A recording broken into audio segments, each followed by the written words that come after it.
열왕기하 11장 1절부터 16절까지 말씀, 제 성경으로 구약성경 581쪽입니다.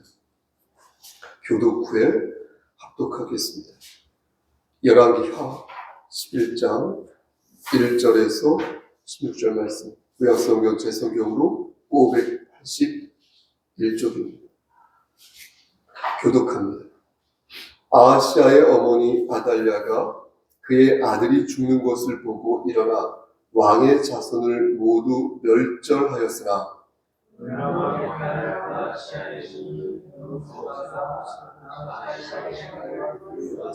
왕자들이 죽임을 당하는 중에서 그와 그의 이모를 진실에 숨겨 아달랴를 피하여 죽임을 당하지 아니하니라. 요아스가 그와 함께 여호와의 성전에 6년을 숨어 있는 동안에 아달랴가 나라를 다스렸더라.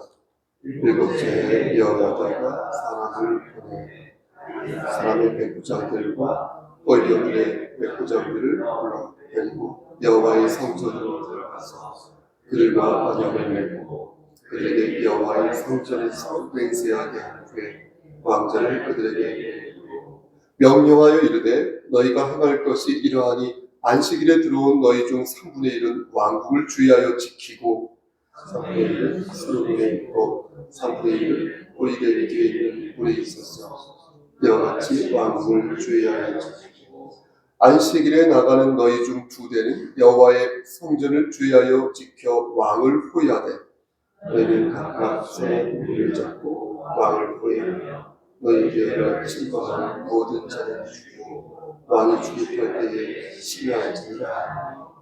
백부장들이 이에 제사장 여호야다의 모든 명령대로 행하여 각기 관할함과 안식일에 들어오는 자와 안식일에 나가는 자를 거느리고 제사장 여호야다에게 나오매 제사장이 여호와의 성전에 있는 당경을 서가를 백부장들에게 주시니 호위병이 각각 손에 무기를 잡고 왕을 호위하되 성전 오른쪽에서부터 왼쪽까지 제단과 성전 곁에 서고 여호야다가 왕자를 인도하여 그를 세우며 율법책을 주고 기름을 부어 왕으로 삼음에 우리가 박수하며 왕의 맹세를 드립니다. 아달랴가 호위병과 백성의 소리를 듣고 여호와의 성전에 들어가 백성에게 이르러 너의 왕 규례대로 다리에서 서고 장관들과 나팔과 왕의 곁에 모셨었으며 온 백성이 즐거워하여 나팔을 부르자 아달랴가 옷을 찢지 않았지. 아니로다 함께합니다. 제사장 여호야다가 군대를 거느린 백부장들에게 명령하여 이르되 그를 대열 밖으로 몰아내라. 그를 따르는 자는 모두 칼로 죽이라 하니 제사장의 이 말은 여호와의 성전에서는 그를 죽이지 말라 함이라. 이에 그의 길을 열어주매 그가 왕궁의 말이 다니는 길로 가다가 거기서 죽임을 당하였더라. 아멘. 하나님, 이 시간 우리 한지연 형제와 그의 가족을 위해 기도합니다.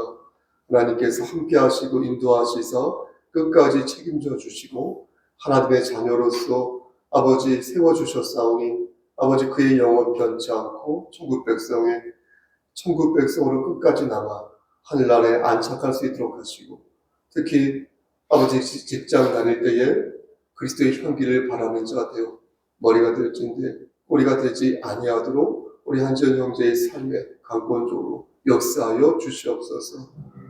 하나님, 오랜만에 예배당에서 만나게 되는 우리 이만규 형제를 위해서도 기도합니다. 하나님, 그의 가정을 지켜주시고 알뜰히 살뜰히 채워주시고 모든 것들이 합력하여 선을 이룰 수 있도록 하나님 강권적으로 역사하여 주시옵소서. 모든 말씀 예수 그리스도인 받들어 감사하며 기도드렸사옵나이다. 아멘. 말씀으로 은혜 받으시기를 소원합니다. 오늘 강서를 어떻게 시작해야 할지 고민하고 또 고민하다가 이렇게 시작하기로 마음먹었습니다. 여러분들이 다소 듣기에 의아할 수 있으나 자금의 시대적인 상황을 고려하여 말씀드리는 것이니 지혜롭게 새겨 들으시기를 바라겠습니다. 우선 주의 종은 하나님의 말씀을 반듯하게 전해야 할 의무가 있습니다. 말씀 중심으로 말씀을 전하지 않으면 이단이라는 소리를 듣겠죠. 그리고 말씀 중심으로 제가 전하는데 말씀을 제대로 적용하지 못하면 경박하다는 소리를 듣거나 아니면 지혜롭지 못하다, 성숙하지 못하다 이런 소리를 들을 수 있을 것입니다. 그러므로 주의 종은 반드시 성경 중심의 말씀을 전해야 하고요. 그것을 적용하는 데 있어서 하나님이 가르쳐 주신 보편적인 강령을 준수할 필요가 있습니다. 저는 이 강령을 지난 강설 시간에 하나님을 사랑하는 것과 이웃을 내 몸과 같이 사랑하는 것이라고 말씀드렸습니다. 그리고 이 기준에 만약 부합하지 않으면 그 어떤 말씀도, 그 어떤 말씀의 적용도 성경적일 수 없다. 이렇게 여러분들에게 말씀드렸습니다. 그런 의미에서 오늘 본문을 본격적으로 여러분들에게 말씀드리기 전에 저는 우리가 소망하는 하나님의 나라에 대해서 말씀드리고자 합니다. 하나님 나라는 우리 주 예수 그리스도로서 2000년 전에 이미 이 땅에 도래하셨으며 그러나 아직 재림하지 않으셨기에 그 나라는 완전히 이루어지지 않은 상태입니다. 따라서 우리는 하나님 나라가 완전히 도래하기를 지금도 기다리고 있습니다. 하나님의 나라는 그 어떤 나라와도 비교할 수 없는 나라입니다. 그러니 방금 말씀드린 것처럼 우리 주 예수 그리스도께서 하나님의 나라이므로 우리는 예수 안에서 예수의 이름으로 그 나라에 들어갈 수가 있는 것입니다. 만약 이것을 혹 여기 앉아 계신 분 중에 부인하는 자가 있다면, 나중에 유튜브로 듣는 어떤 분이 있다면, 그가 아무리 대형교회 목사로서 혹은 성도로서 수천 수만 명의 성도를 가르치고 혹은 그 일원의 성도를 하여도 그는 성도가 아닌 것이고 목사가 아닌 것이며 그 교회가 아무리 세상의 큰 영향력을 행사한다 해도 그 영향력은 결코 선한 영향력이라고 말씀드릴 수 없겠습니다. 우리는 이것을 명심해야 하고 이 부분에 있어서 여러분들은 동의를 분명히 해야 할 것이니 좌파도 우파도 보수도 진보도 부자도 가난한 자도 순혈통을 지닌 자도 다문화인 자도 이것을 만약 동의하지 않고 인정하지 않으면 그는 그리스도인이 아니다. 이렇게 말씀드릴 수 있겠습니다. 한 번 더 말씀드릴게요. 하나님 나라를 인정하지 않는 사람은 성도가 아니다. 그리스도인이 아니다. 진짜 교회 다니는 사람이 아니다. 하나님의 나라보다 더 크고 위대한 나라가 있다고 말하는 사람은 하나님의 자녀가 아니니 여러분 이 점을 꼭 명심하시기를 진실로 바라겠습니다. 이 사항을 염두에 두면서 오늘 강설을 여러분 한번 들어보시길 바랍니다. 먼저 오늘 본문에 대한 개요부터 말씀드리겠습니다. 열왕기하 11장은 보신 것처럼 총 21절로 21절, 21절로 구성되어 있는데 1절부터 3절까지의 말씀은 아달랴, 그렇죠? 아달랴의 학살을 피한 요아스에 대해서 말씀합니다. 여러분 아달랴가 누굽니까? 아달랴가 누구냐면 아하시아의 엄마예요. 아하시아의 어머니. 다시요? 아하시아의 어머니가 아달랴. 그럼 아하시아가 누굽니까? 아하시아는 유다의 왕 여호람의 아들이거든요. 그러니까 머릿속에 한번 그림을 그려보십시오. 이 세 사람을 각각 삼각형에 이렇게 꼭지점으로 두는 것입니다. 저는 그렇게 항상 그리는데 이 삼각형의 꼭지점을 세 개가 있을 거 아닙니까? 그럼 그 맨 위에 꼭지점에 어머니 아달랴를 두는 거예요. 그리고 그 아래 양쪽 꼭지점이 있을 거 아닙니까? 그때 남편 여호람을 두고 또 다른 한편으로는 그 아달랴, 그러니까 아달랴의 아들 아하시아를 두는 것입니다. 꼭대기에 아달랴가 있는 거예요. 엄마. 원래 남편보다 더 높이 있는 것입니다. 왜 아달랴가 삼각형에서 위에 있는 꼭지점이냐? 그것은 이 세 명 중에서 이 아달랴가 가장 권력이 있었거든요. 그리고 가장 악랄했습니다. 아달랴는 처음에는 왕이 아니었습니다. 그런데 남편 여호람이 죽고요. 그의 아들 아하시아가 또 죽어요. 그러니까 스스로 왕이 되어서 왕좌에 오르게 되는, 권좌에 오르게 되는. 이렇게 아달랴는 보통 여자가 아니었습니다. 그의 아버지, 아달랴의 아버지가 누구냐면 아합이었거든요. 여러분, 아합 아시지 않습니까? 이 아합은 이스라엘의 7번째 왕이거든요. 아합, 7번째 왕. 이 사람이, 이 아합이라는 왕이 여러분 아시다시피 제가 여러 번 설교했으니까 결혼 전까지는 평균을 달렸습니다. 수준이. 그런데 이세벨과 이 아합이라는 왕이 결혼한 후에 완전히 망가지죠. 바알이라는 이방신을 받아들여서 완전히 맛이 가요. 그래서 이세벨은 누굽니까? 시돈의 공주거든요. 여러분 시돈이 어디입니까? 레바논이 요즘 시돈 아닙니까? 오늘날 레바논. 2800년 전에는 거기에 페니키아 같이 지역이었거든요.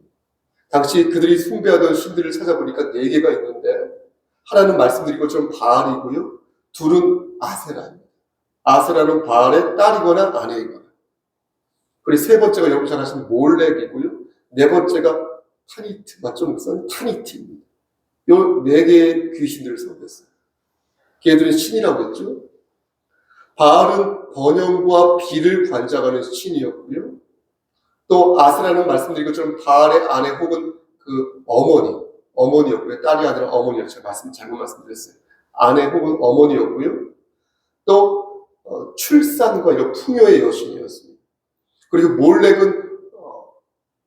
몰렉은 아동의 희생을 전문으로 하는 그런 신이라고 해야 될까요? 그런 우상이었습니다. 타니트는 전쟁의 신이었죠. 그렇죠? 보호의 신, 뭐 이렇게 말하죠. 타닛. 이런 데서 공주로 있었습니다. 그러니 얼마나 우상 숭배가 몸에 배었겠습니까? 그런 여자를 아합이 정치공학적인 이유로 아내로 맞이한 것이고, 그래서 아합은 완전히 이방 문화에 젖으면서 이세벨 못지않게 바알을 숭배하는 왕이 되었던 것입니다. 그런데 그런 두 사람에서 나온 딸이 누구라고요? 아달랴. 이거 어떻게 있겠습니까? 대충 견적이 나오지 않습니까? 생각하는 것도 그렇고 행동하는 것도 아마 그랬을 것입니다. 그러니까 잔혹하기가 이를 데 없었으며 온통 그의 생각이 사특한 생각으로 가득 차 있었으니 저는 아달랴를 생각하면 권력을 지닌 무당이 생각나고 제 개인적인 말씀이에요. 아달랴는 무당이 생각납니다. 그리고 권력을 지닌 무당을 생각하면 어디서 구판을 벌이고 있는 그래서 우상의 궁합으로 만들어버린 그가 생각나는 것입니다. 아달랴가 얼마나 잔혹한 여자이냐면 오늘 본문 1절 말씀을 한번 보시겠어요? 1절 말씀 보면 알 수 있는데 아달랴가 왕의 후손 죄송합니다. 왕의 자손을 모두 다 죽여버립니다. 멸절하였다고 말씀합니다. 그러니까 아달랴는 남편도 죽고 아들도 죽었으니까 이제 자연스럽게 왕위가 손자들 중 한 사람에게 계승될 거 아닙니까? 그걸 못 보겠다는 거예요. 자기 태후의 자리도 위태로워지고 물러나야 하므로 아싸리 자신의 권좌를 제가 계속해서 누리기 위해서 왕의 씨를 다 진멸했거든요. 여러분 대단하지 않습니까? 정말 사악한 여자인 것이죠.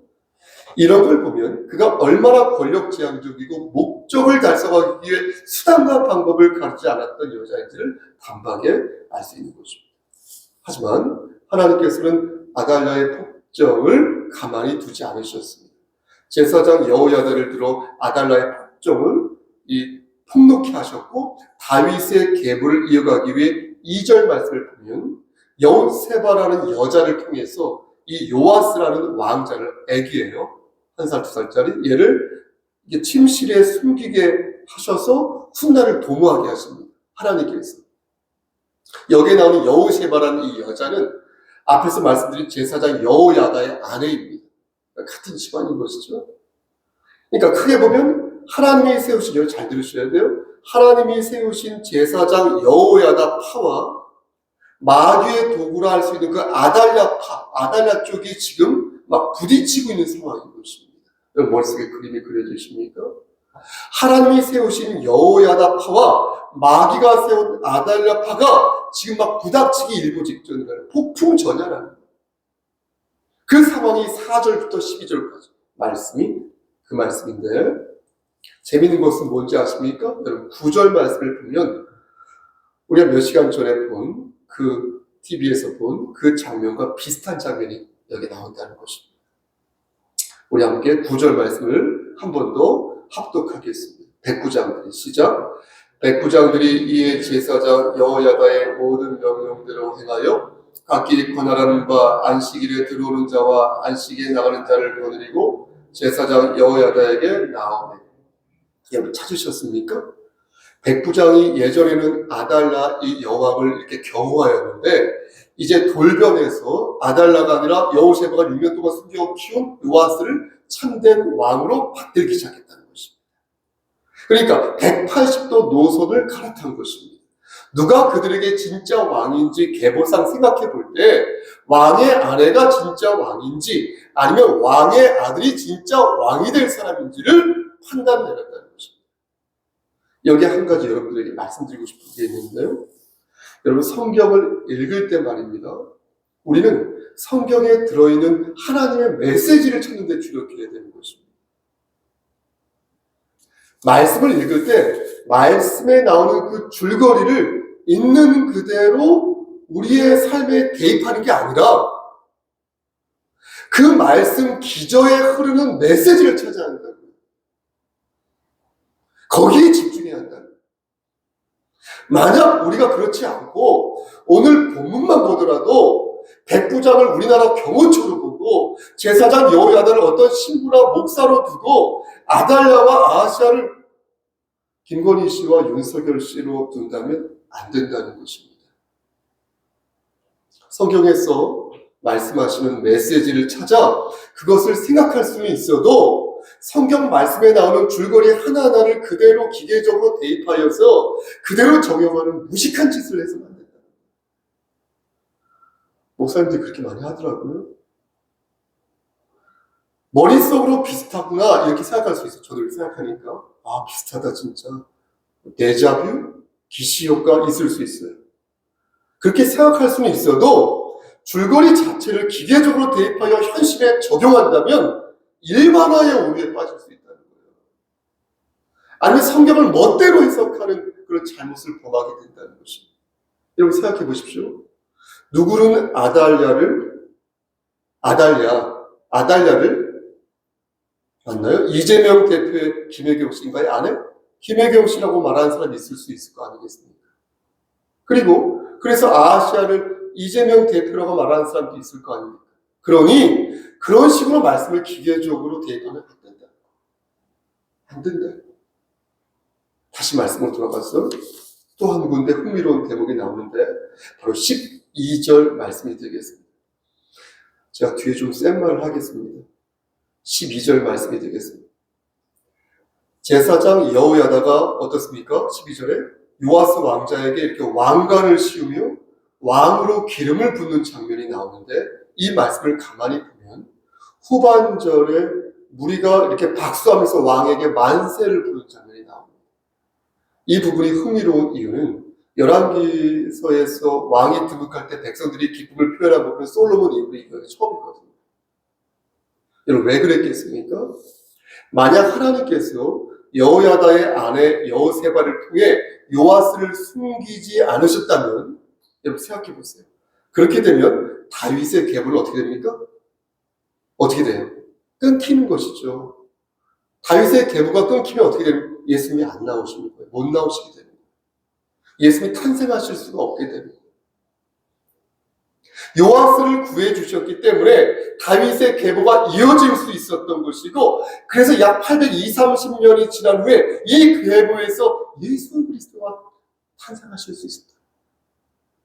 그러니 그 상황상 백성들이 만세를 부르지 않을 수가 없었던 것입니다. 물론 그들은 그 상황이 그런 상황인 줄 몰랐던 것이었겠지만, 하지만 역사적으로 볼 때 이 상황이 하나의 전환점이 되어서 하나님의 나라가 세워지는 큰 기폭제가 됩니다. 박수를 안 칠 수가 없게 된다. 이렇게 온 백성들이 즐거워하는데 그 모습을 사악한 여자 아달랴가 본 것입니다. 14절 끝을 한번 보시겠습니까? 14절 말씀 끝을 보면 아달라가 어떻게 해요? 옷을 찢으며 뭐라고 얘기합니까? 그죠. 반역. 트리즌. 반역이라고 말해요. 반역. 근데 이때 그녀가 이 아달라 사용한 이 반역이라는 단어가 여러분과 제가 너무나 좋아하는 언약이 있죠. 커버넌트. 언약. 그 언약의 반대입니다. 사악한 여자 아달랴는 지금 반역이라고 말했는데요. 하나님의 사람 여호야다는요, 4절 말씀을 보면요, 이 여호야다가 여호와의 성전에 들어가서 호위병들과 백부장들과 언약을 맺었다고 말씀합니다. 한 사람은 반역이라고 말했을 때, 또 한 사람은 언약이라고 말하면서 무엇이 하나님을 위한 일인지 생각해 보라고 얘기했다는 거예요. 경비병들한테, 호위병들한테, 백부장들한테. 이게 반역인가? 아니면 이게 언약인가? 그것을 가르는 기준은 하나님의 말씀에 있었으니, 여러분, 하나님 말씀에 어긋나면 그것은 반역인 것이고, 하나님 말씀에 부합하면 그것은 무엇이다? 언약인 거예요. 결국 아달랴는 어떻게 됩니까? 길 한복판에서 죽음합니다. 이 여자 한복판에서 죽어요. 16절 말씀을 보면 말 닿는 길로 통과하다가 거기서 죽임을 당했다고 말하는데, 이는 마국간으로 통하는 어떤 그 길로 이 아달랴가 막 도망치다가 거기서 정확히 어떤 식으로 죽었는지 모르겠으나 그래서 개죽음을 당했다는 거예요. 그 길 한복판. 수치스러운 죽음이라고 말씀드릴 수 있는데, 그 이유는 무엇이다? 말이 다니는 길에서 죽었다. 그렇게 성경 기자 쓴 것입니다. 여러분, 혹시 아달랴의 어머니 이세벨이 어떻게 죽었는지 아십니까? 기억하십니까? 실로 악인의 최후는 매우 수치스럽다, 이렇게 생각합니다. 열왕기하 9장 말씀을 보면요, 예후 있죠? 예후가 이세벨을 창문에서 밀어 떨어뜨리거든요. 그러니까 이 여자가 벌써 창문에 떨어져가지고, 이세벨이 떨어져가지고요, 죽어버립니다. 그리고 이세벨은요, 개들 있죠? 개 한 마리가 아니라 개들의 먹이가 돼요. 그런데 나중에 장사를 하기 위해서 그 시신을 수습하기 위해서 봤더니 남은 건 뭐예요? 두개골과 발과 손. 이것만 남아요. 다 먹어치운 거예요, 개들이. 이런 걸 보면 권선징악이 맞는 것이죠. 사필규정도 맞는 것이죠. 이세벨이나 아달랴나 모두 비참한 죄를 맞은 것으로 봅니다. 이상 오늘 본문에 대해서 개요를 말씀드렸습니다. 이제 우리는 이 말씀에서 하나님이 주시고자 하는 메시지를 찾아야겠습니다. 여러분, 오늘 본문의 핵심 내용이 무엇이고 주제가 무엇입니까? 성경은 하나님의 계시의 말씀이므로 우리는 반드시 이 말씀에서 하나님의 계시를 찾아야 한다는 거예요. 하나님께서 오늘 말씀을 통해 우리에게 들려주시고자 하는 것이 무엇인지를 찾아야 한다는 거예요. 이런 것이 무엇입니까? 그것은 바로 하나님의 언약이라는 것입니다. 아멘. 하나님께서 오늘 말씀을 통해 우리에게 들려주시고자 하는 것은 하나님의 언약은 결코 중단되지 않는다는 거예요. 저들은 하나님이 세우신 언약이 이제 끝이 났다고 생각했을 것입니다. 요아스의 존재를 생각하지 못하고 아달랴가 손주들을 모두 쫓겨나였을 때 이제 다윗의 시는 살아남지 않았다, 아무것도 없다, 이렇게 생각했을 것입니다. 하지만 하나님께서는 주의 종 여호야다를 들어서 말씀을 선포케 하셨고요, 그리고 요아스를 숨기게 함으로써 말씀을 실행케 하셨어요. 그래야 다윗의 계보는 이어질 수 있었고, 그래야 약 830년 뒤에 예수 그리스도께서 이 땅에 탄생하실 수 있었습니다. 이것이 오늘 본문의 핵심이니 우리는 이 말씀을 통하여 신실하신 하나님의 성품과 전능하시고 완전하신 하나님의 능력을 발견해야 한다는 거예요. 이제 이 말씀을 가지고 우리 삶에 적용해 보겠습니다. 센 얘기일 수 있겠는데요, 말씀드립니다. 어떤 대형교회 목사님이 오늘 본문을 가지고 며칠 전에 강설을 하는 것을 유튜브로 보았습니다. 조회수는 몇만회 이렇게 되더라고요. 비교가 안 될 정도로. 그 목사님은 사랑침례교회 정동수 목사님이었습니다. 제가 구체적으로 실명을 거론하는 이유는 그렇게 해요. 그가 전하는 강설의 잘못된 부분을 확실하게 경계할 수 있기 때문입니다.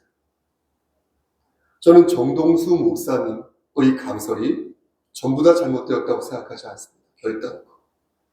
어떤 부분은 매우 성경적이고 경건하여서 정말로 곱씹어 볼 부분이 많이 있다고 생각합니다. 그럼 제가 그의 강설을 지적하는 이유가 단지 저의 생각과 달라서 그런 것일까요? 저의 생각이 틀릴 수도 있지 않습니까? 저의 생각이 틀릴 수도 있는데 단지 저의 생각과 다르다고 해서 그의 강설이 틀렸다고 여러분들에게 말씀드리는 것일까요? 그렇지 않습니다. 제가 지적하는 것은 해석의 문제가 아니라 적용의 문제가 아니라 성경에 입각한 진리의 문제입니다. 저는 앞에서 우리 주 예수 그리스도께서 말씀하신 두 가지 강령이 진리를 사는 데 있어서 정말로 중요한, 가장 중요한 핵심의 기준이라고 말씀드린 바 있습니다. 그것은 바로 하나님을 사랑하고 이웃을 내 몸과 같이 사랑하는 것이다. 이렇게 말씀드렸으면서 이 두 가지 강령에 저촉되면 그것은 하나님의 뜻이 아니니 이 부분을 명확하게 염두에 두고 가슴에 새겨야 된다. 이렇게 말씀드렸습니다. 정동수 목사님은 오늘 본문을 가지고 강사하면서 은근슬쩍 제사장 여호야다가 한 일을 자신이 하고 있는 것처럼 말하였습니다. 저는 그럴 수 있다고 생각합니다. 주의 종이 진리를 전한다면 충분히 여호야다의 심정을 가지고 저들을 가르칠 것이기 때문입니다. 그런데 정동수 목사님은 자유주의 우파를 말하면서 공산주의 좌파가 없어져야 할 것이라고 말했습니다. 그러면서 하나님께서 대한민국에 주시는 가장 큰 선물은 자유인데 지금 그 자유가 위협을 받고 있다고 말을 하였습니다. 그러면서 문재인 정부 때부터 불거진 좌파 공산당 세력이 조속히 척결되는 것이 하나님의 깊으신 뜻이라고 말하였습니다. 사랑하는 성도 여러분, 저는 지금 무식한 표현을 여러분들 앞에서 늘어놓는 것이 아닙니다.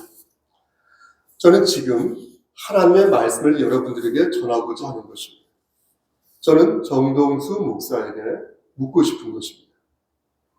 목사님은 자유우파가 그렇게 좋으십니까? 목사님의 강설에 큰 소리로 아멘, 아멘 하는 사랑침례교회 성도님들은 자유우파가 그렇게 좋습니까? 하나님 까불면 죽어 라고 말했음에도 불구하고 끝까지 전광훈 목사를 옹호하는 당신들은 그렇게 전광훈 씨가 좋습니까? 저는 자유우파가 싫지 않습니다. 하지만 자유우파가 가지고 있는 자본의 야만성을 저는 지적하지 않을 수 없습니다. 여러분, 자유우파는 완벽한 가치가 있습니까? 그렇지 않습니다. 여러분, 하나님께서 우리에게 주시는 가장 귀한 선물은 자유입니까? 그렇지 않습니다. 하나님께서 우리에게 주신 가장 귀한 선물은 자유가 아니라 은혜입니다. 은혜가 가장 귀한 선물인 것입니다. 자유롭게 살라고 은혜를 주신 것이 아니라 죄에서 해방되라고 은혜를 주셨다는 거예요. 자유우파를 위해서 은혜를 주신 것이 아니라 죄의 올가미에서부터 벗어나라고 주셨다는 거예요. 은혜를 주셨다. 이렇게 말씀드리면 어떤 분은 저에게 그럼 목사님은 빨갱이가 좋습니까? 라고 묻는데 저는 한 번도 빨갱이가 좋다고 말한 적이 없습니다. 저는 한 번도 공산주의 혹은 사회주의를 옹호한 적이 없습니다. 다만 우파가 문제 있는 것처럼 좌파도 문제가 있고 좌파도 문제가 있는 것처럼 좌파가 문제 있는 것처럼 우파도 문제가 있다. 이렇게 말씀드리는 것입니다. 말씀 마칩니다. 그럼 우리는 어디에 있어야 할까요? 혹은 어디에 있을까요? 세상을 이분법적으로 나누어서 우파가 아니면 빨갱이라 말하고 좌파가 아니면 극우 세력이라고 몰아세우는 그리스도인들에게 경고합니다. 그대들이 진정 하나님의 자녀가 되길 원한다면, 그대들이 진정 주의 종이 되어서 제사장 여호야다가 한 일을 정말로 하기를 원한다면, 그대들은 자유우파도 아니고 그대들은 좌파도 아닌 하나님의 말씀으로 돌아가야 할 것이니, 만약 저에게 그들이 콕 집어 그게 뭔지, 그런 나라가 뭔지 만약 묻는다고 한다면, 저는 그들에게 그 나라가 바로 하나님의 나라라고 말씀드리겠습니다. 사랑하는 성석교회 성도 여러분, 하나님께서 우리에게 주시는 가장 큰 선물은 자유 그 자체가 아니라 우리 주 예수 그리스도, 곧 하나님의 나라이니, 우리는 신국 백성으로서 진정한 하나님의 국민이 되기 위해 오로지 말씀만을 붙잡아야 할 줄 믿습니다. 아달라 같은 사람과 아합 같은 사람과 이세벨 같은 사람을 제발 멀리 하시고 하나님 나라의 백성들만을 가까이 하여 하나님 나라를 이루는 반듯한 도구 되시기를 우리를 죄에서 구속하여 주신 주 예수 그리스도의 받들어 간절히 축원합니다. 아멘. 하나님 말씀만 기억날 수 있도록 도와주시옵소서. 이제는 우리를 죄에서 구속하여 주신 우리 구주 예수 그리스도의 은혜와 아버지 하나님의 만극하신 그 사랑하심과 성령 하나님의 교통하시고 인도하시는 모든 역사하심이 하나님 말씀 안에서 하나님 나라, 오직 하나님 나라에 거하여 하나님 나라 안에 살기를 소원하는 여기 모인 성도와 그들의 가정과 이 재단과 이 나라 위에 하나님의 사랑하심이 세세토록 함께 계실지어다. 아멘.